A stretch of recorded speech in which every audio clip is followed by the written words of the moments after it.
नमस्कार,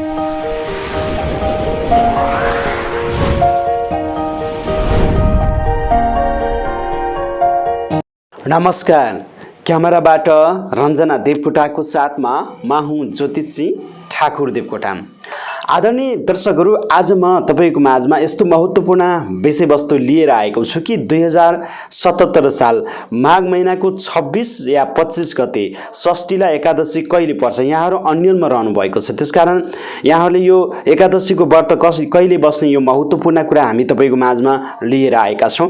र एकादशी व्रत बस्दा हामीले कुन कुन तरिका र कुन कुन विधिले पूजा गर्नुपर्छ र एकादशी व्रतको आरम्भ गर्नुपर्छ, यो महत्त्वपूर्ण कुरा हामी तपाईको माझमा जोड्नेछौँ। यद्यपि तपाईँ एकादशीको व्रत बस्दै आउनु भएको छ र एकादशीको दिनमा केही दान पुण्य गर्न चाहनुहुन्छ भने यो नेपाल लगायत नेपालका छिमेकी राष्ट्रहरूमा 2077 साल माघ महिनाको 26 गते सोमबारको दिनमा षष्ठीला एकादशीको व्रत बस्नुहोला। त्यसकारण तपाईँ 25 गते होइन, 25 गते स्मार्तहरूको चाहिँ एकादशी रहेको छ। यो अमेरिकातिर क्यानाडातिर रहने व्यक्तिहरूले चाहिँ 25 गते व्रत बस्न सक्नुहुन्छ, तर नेपाल लगायत नेपालका छिमेकी राष्ट्रहरूमा तपाईँ रहने सबैले चाहिँ 26 गतेको सोमबारको दिनमा एकादशीको व्रत बस्नुहोला। त्यसकारण तपाईँ सम्पूर्ण नेपालीहरू 26 गते एकादशीको व्रत बस्न यहाँहरूलाई अनुरोध गर्छौँ। वास्तवमा हामी बुझ्नुपर्ने कुरा के छ भन्दा यो षष्ठीला एकादशी नाम कसरी रह्यो, षष्ठीला एकादशीको यसको महत्त्व के छ भन्ने कुरा हामी तपाईँले जान्नु र बुझ्नु जरुरी छ। षष्ठीला एकादशी पापबाट मुक्ति प्राप्त गर्नको लागि यो महत्त्वपूर्ण एकादशी हो। यस एकादशीको दिनमा हामी भगवान विष्णुको महिमा गाउनुपर्छ, भगवान विष्णुको पूजा गर्नुपर्छ र षष्ठीला भन्ने बित्तिकै 6 प्रकारको तिलको प्रयोगले हामीले चाहिँ सफलता प्राप्त गर्न सक्छौँ। यो षष्ठीलामा हामीले चाहिँ 6 प्रकारको तिलको कुन कुन तरिकाले प्रयोग गर्ने म त्यो विधि पनि तपाईँको माझमा बताउने छु। वास्तवमा महिनामा 2वटा एकादशी आउँछन्, एउटा शुक्ल पक्षको एकादशी र एउटा कृष्ण पक्षको एकादशी। एकादशी आफैमा महत्त्वपूर्ण छन्। यो माघ महिनाको झन् एकादशीको महत्त्व बेग्लै रहेको छ। अब रह्यो हामीले चाहिँ एकादशीको पूजाआजा गर्ने व्यक्तिहरूले, व्रत बस्ने व्यक्तिहरूले के गर्ने भन्दा एकादशी भन्दा पहिले हामी दशमीको दिनमा हल्का भोजन गर्ने, यहाँले शुद्ध शाकाहारी भोजन गर्ने, माछा मासु लसुन प्याजहरू नखाने र भोलिपल्ट हामी जब एकादशीको दिनमा बिहान उठ्छौँ, सूर्य उदय हुनुभन्दा पहिले उठ्ने, प्राप्तिकालीन समयमा हामी उठिसकेपछि हामीले चाहिँ आफ्नो नित्य कर्महरू जे छ हामीले शौच गर्नुपर्ने, ब्रस गर्नुपर्ने गर्ने र त्यसपछिको कुरा आउँछ अब स्नानको कुरा आउँछ। र यस दिनमा हामीले स्नान गर्दा स्नान गर्ने जलमा हामीले 1 मुठी तिल मिसाएर स्नान गऱ्यौँ भने सारा पाप र दुःख कष्टबाट हामी चाहिँ उन्मुक्ति प्राप्त गर्छौँ। जानी नजानी गरेको हामीले गल्तीबाट चाहिँ सफलता प्राप्त गर्छौँ भन्ने शास्त्रीय मान्यता रहेको छ। त्यसकारण स्नान गर्ने बेला स्नान गर्ने यहाँले चाहिँ जलमा अवश्य तिल राख्नु होला। तिलले तपाईले स्नान गर्नु राम्रो हुन्छ, जलमा तिल राखेर स्नान गर्नु राम्रो हुन्छ। र त्यसपछि स्नान गर्नुहुन्छ यहाँले चोखा वस्त्रहरू धोइधाइ गरेर राखिएका लुगाहरू, चोखा वस्त्रहरू लगाउनु होला र अनि भगवान उनी सूर्य नारायणलाई चाहिँ तपाईले दर्शन गर्नु होला, उनी भगवान सूर्य नारायणको प्रार्थना गर्नु होला। सक्नुहुन्छ सूर्य भगवानलाई जल चढाउनुस्, यति कामहरू तपाईले गर्न सक्नुहुन्छ। त्यसपछि यहाँले आफ्नो दैनिक नित्य पूजाहरू गर्ने, पञ्चायन देवताको पूजाआजाहरू गर्न सक्नुहुन्छ।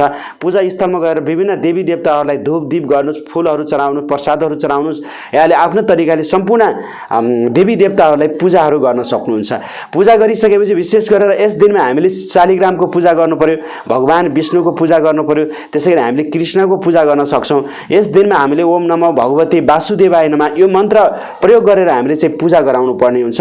भगवान विष्णुको हामीले पूजा गर्नु, शालिग्रामलाई हामीले स्नान गराइदिनु पर्यो, पञ्चामृतले शालिग्रामलाई स्नान गराउनु पर्यो। शालिग्राममा हामीले चाहिँ विशेष गरेर शुद्ध जलहरू चढाउनु पर्यो, हामीले चाहिँ विशेष गङ्गा जलले पूजा गर्नु पर्यो, तिलले पूजा गर्नु पर्यो। यो कामहरू हामीले गर्नुपर्छ। विशेष हामीले तुलसीको मठमा आजको दिन एकादशीको दिनमा हामीले पूजा गर्न नबिर्सिने, तुलसी मठमा हामीले तिलले पूजा गर्ने, तुलसी मठमा हामीले चाहिँ पञ्चायन देवतालाई पूजा गरे जस्तै विभिन्न किसिमका यहाँले चाहिँ चन्दनहरूले, अक्षितहरू, टिकाहरूले, पहेँलो टिका केशवहरूले पूजा गर्न सक्नुहुन्छ। तुलसीमा कालो तिल चढाइदिन सक्नुहुन्छ, शुद्ध जल अर्पित गर्न सक्नुहुन्छ, धूपदीप गर्न सक्नुहुन्छ, तुलसीमा यहाँले पूजा गर्न सक्नुहुन्छ। साक्षात् भगवान विष्णुको रूपमा हामीले तुलसी स्थापित गरेका छौँ, त्यसकारण तुलसीलाई यहाँले अवश्य पूजा गर्नुस्। विशेष 6 प्रकारको यो तिलको प्रयोगको महत्त्वपूर्ण कुरा तपाईको माझमा म जोड्ने तयारीमा रहेको छु। हामीले 6 प्रकारको चाहिँ तिलको कसरी महत्त्व रहेको छ भन्ने कुरा तपाईलाई म बताउँछु। हामीले तिललाई एकादशीको दिनमा 6 तरिकाले हामीले प्रयोग गर्ने।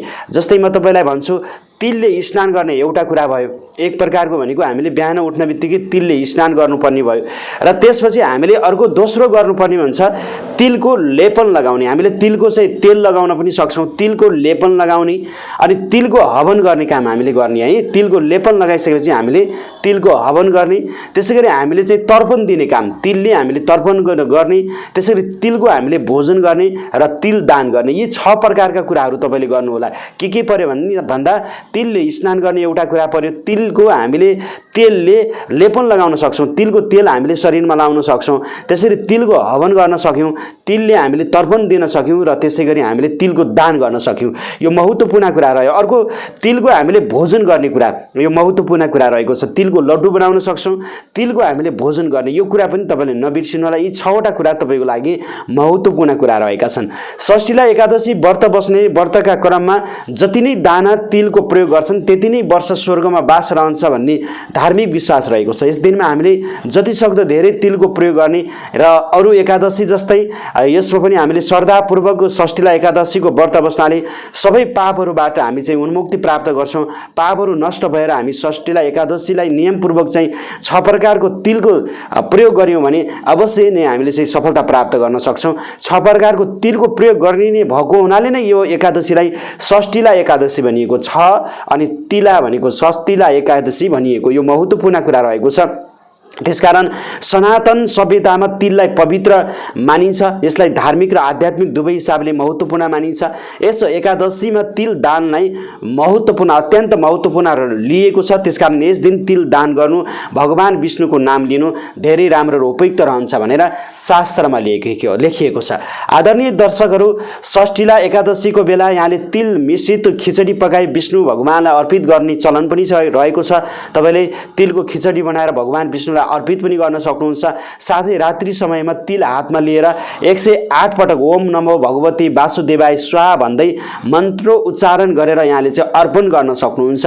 भगवान विष्णुलाई अर्पण गर्दा तपाईँले विभिन्न किसिमका सामग्रीहरू अभाव भएमा भगवान विष्णुलाई 108 पटक ओम नमो भगवती वासुदेवाय नमः अथवा ओम नमो भगवती वासुदेवाय स्वाहा भन्न तपाईँलाई चाहिँ तिलहरू छैन भने तपाईँले 108 वटा दाना सुपारी लिएर पनि सुपारी चढाउन सक्नुहुन्छ भनेर शास्त्रमा भनिएको छ। षष्ठीला एकादशीको व्रतबाट शारीरिक शुद्ध तथा हामीले आरोग्यता प्राप्त गर्छौँ भन्ने यो धार्मिक जनविश्वास रहेको छ।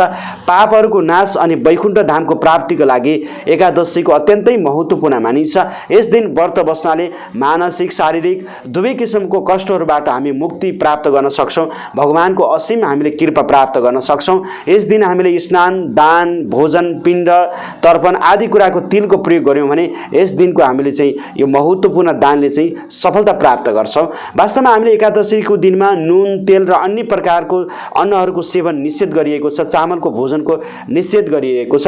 भगवान विष्णुको आराधना गर्ने यो महत्त्वपूर्ण दिन रहेको छ। यस दिनमा हामीले चाहिँ एकादशीको महात्म्य वर्णन गऱ्यौँ, हामीले सुन्यौँ भने पनि धेरै सफलता प्राप्त गर्न सक्छौँ भनेर शास्त्रमा भनिएको छ।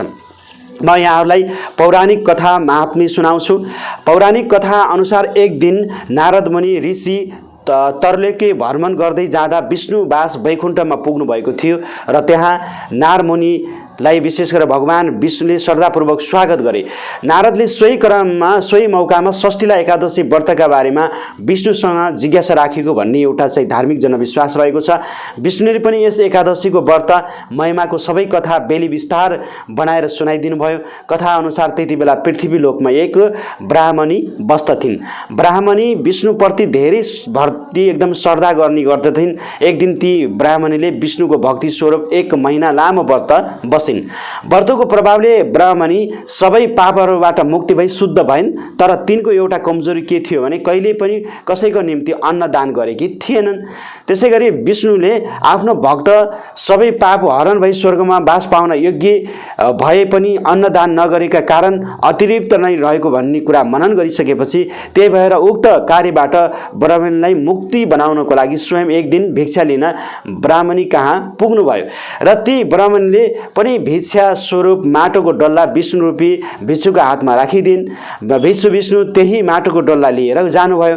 त्यही दिन जाँदा ब्राह्मणी एक दिन परलोक धाम विष्णुलोकमा पुग्न सफल भइन् र उनलाई विष्णुलोकमा आँपको एक रुखको नजिकै खाली कुटी मिल्यो र खाली कुटी भेटेपछि चिन्तित बने कि ती ब्राह्मणीले पुनः भगवान विष्णुको भक्ति गरिन्। विष्णु प्रकट हुनुभयो र विष्णु भगवानले आफू सबै धर्मपरायण भएर पनि किन खाली कुटी मिल्यो भनेर भक्ति गरेको देखेर विष्णु प्रकट हुनुभयो र ब्राह्मणले आफू सबै धर्मपरायण गरेर पनि किन खाली कुटी मिल्यो भनेर विष्णु भगवानसँग उहाँले चाहिँ जिज्ञासा राख्दाखेरि विष्णु भगवानले उनले कहिले पनि अन्न दान नगरेको र भिक्षा दिँदा समेत माटोको दल्लो दान गरेको भनेर चाहिँ उहाँले यो कारण बताइदिनु भयो। यस्तो सुनेपछि ब्राह्मणी चिन्तित भएको देखेर विष्णुले त्यसको स्वरूप देवकन्याहरू तिमीलाई भेट्न आउँछन् र त्यति बेला मात्र कुटीको ढोका खोल्नु कि जति बेला उनीहरूले तिमीलाई षष्ठीलाई व्रतको विधिबारे सुनाउँछन् र बताउँछन् भनेर भन्नुभयो। र त्यसपछि ब्राह्मणले पनि खुसी हुँदै त्यसै दिनबाट देवकन्याहरूले बताइदिएको विधि अनुसार षष्ठीलाई एकादशीको व्रत बसिन् र तिल दान गरिन्।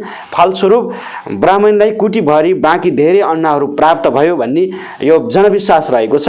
र त्यसैले विष्णुले नारदलाई यसरी षष्ठीलाई एकादशी व्रतको सबै विधि कथाइ सुनाइसकेपछि सोही अनुसार षष्ठीलाई एकादशी व्रतको बेला तिल दान लगायतका अन्य दानहरू गरेको खण्डमा वैकुण्ठमा बास भइन्छ भन्ने एउटा सुख प्राप्त भइन्छ भन्ने एउटा धार्मिक विश्वास रहेकै कारणले गर्दा यो षष्ठीलाई एकादशी माघ महिनामा मनाउने भन्ने कुरा, षष्ठीलाई एकादशी माघ महिनामा यो व्रत बस्ने भन्ने कुरा चलिआएको कुरा यहाँहरूमा जानकारी गराउँछौँ।